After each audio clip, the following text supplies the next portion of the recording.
House of the Dragon, episodes 1 through 4.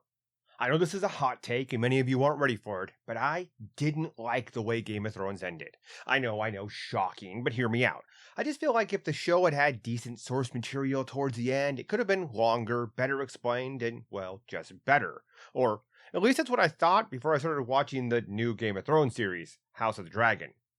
After being burned by HBO, Martin, and D&D with the finale of Game of Thrones, I really had no desire to watch this new show, but people kept saying how good it was, how much better it was than Rings of Power, and. So I gave it a shot. And honestly, it mostly bores me. The show follows the King of Westeros, who is king because he's a man. Don't forget that, because it's important, so important that it needs to be stated endlessly, lest you forget, and his family and line of succession. That's the plot so far. There's some petty squabbling with the High Council that mostly amounts to nothing, some warish things that mostly amounts to nothing, and some betrayals that mostly amounts to nothing. But 4 episodes in, we're still mostly focused upon if the king is going to keep his daughter as his heir. His daughter, basically Laurent Daenerys, was named the heir after her uncle made a social faux pas and was renounced by the king. If she'll stay the heir is the issue of contention every single episode. Outside of that, nothing is really happening, and we aren't given much by way of story or lore that we don't already know from watching Game of Thrones. In fact, I'd say House of the Dragon is resting solely on the legacy and fanbase of Game of Thrones to make it seem like it could get interesting when so far it hasn't been. We have dragons we barely see, and when we do, the effects aren't exactly awe-inspiring. Characters that are given short shrift, and nothing that happens feels like it's gonna matter 1 episode later, let alone in later seasons. And to make things worse, the show isn't treading any new cinematic ground that wasn't already done in Game of Thrones, and thus the story, being lacking, to say the least, makes it harder to get invested in the world. While many people have commented on the nonsensical seeming casting of a Black Valyrian family, which is jarring considering only his family seems diverse even in his own lands with his own army, the casting of the princess is by far the most jarring in the show, and that's largely because the pacing is really off-putting and it makes it hard to understand her character. There seems to be no rhyme or reason for how much time passes between episodes, with some time passing between episodes 1 and 2, but years passing between episodes 2 and 3, and then perhaps years again passing between episodes 3 and 4. And during this time, the princess, who must have gone from about 15 to anywhere between 17 and 19 by the 4th episode, looks the same as she did when we first met her, which is jarring. Either the Maesters have this girl on puberty blockers, or some other mythical things have caused her to not age through her formative pubescent years.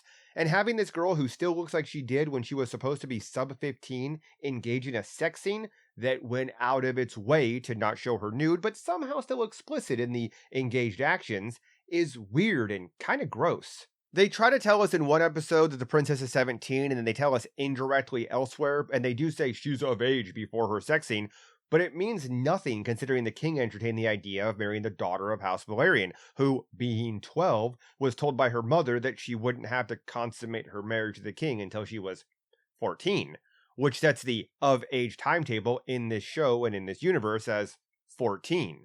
So if we don't know the princess's age, all we know is that she's over 14, making her sex scene also still kind of gross. Worse still, that sex scene followed her getting drunk with her uncle, who disrobed and groped her, only to leave her craving his sexual attention, which he denied her, leaving her to run back to the keep and lustily bang the help. She spent 4 episodes girl bossing her way through any chance to show how independent and strong she is, and how she don't need no man, only to jump the bones of her loyal guard, all without explanation, or build-up, or development. There is no character depth, meaning, or arc here. She doesn't want to have children, considering she says her mom was forced to breed until it killed her, but the minute she gets a tingle in her loin, all those considerations go out the window in order for her to get it on, as if she doesn't know how children are made. It's lazy, feels forced, and negates the only thing we've really been forced to learn about her since we met her, that she don't need no man. We, the audience, are left to surmise that there are reasons, or cite the books, or make excuses to make it make sense, all because HBO, Martin, and the showrunners couldn't be asked to write depth or growth into this young character. Now, I've heard that they changed the actress by episode 6 to account for the passage of time, but that's probably 4 episodes and one semi-graphic sex scene too late. The other problem, besides the princess's age, with the timeline shifting way the show is shot, is it just makes it hard to want to watch it or care. I wanted to care about what was happening scene to scene, episode to episode, but I just don't. It seems that things that I'd like to see explained, developed, and given screen time are rushed and passed over, and things I don't care about, usually lots of talking about talking, didn't hit the cutting room floor where it probably belonged. Yes, I get it. The princess doesn't want to have kids and resents a society treats men and women differently.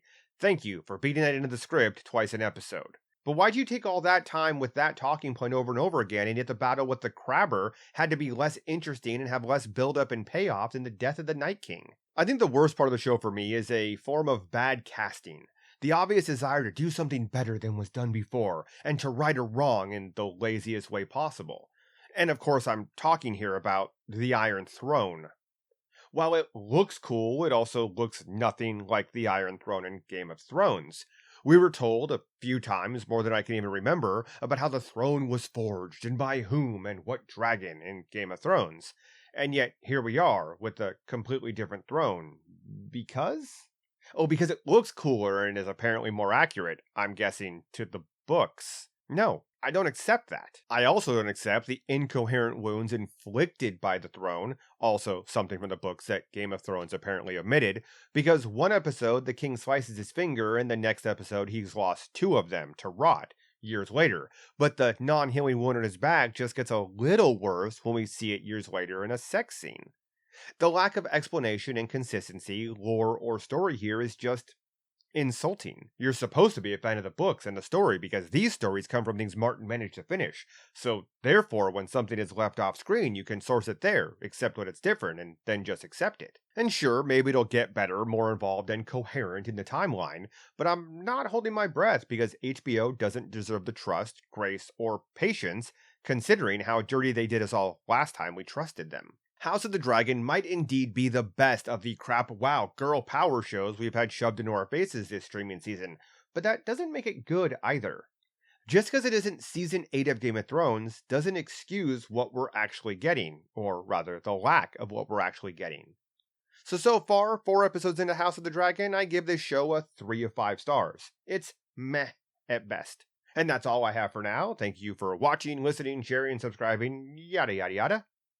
Cheers.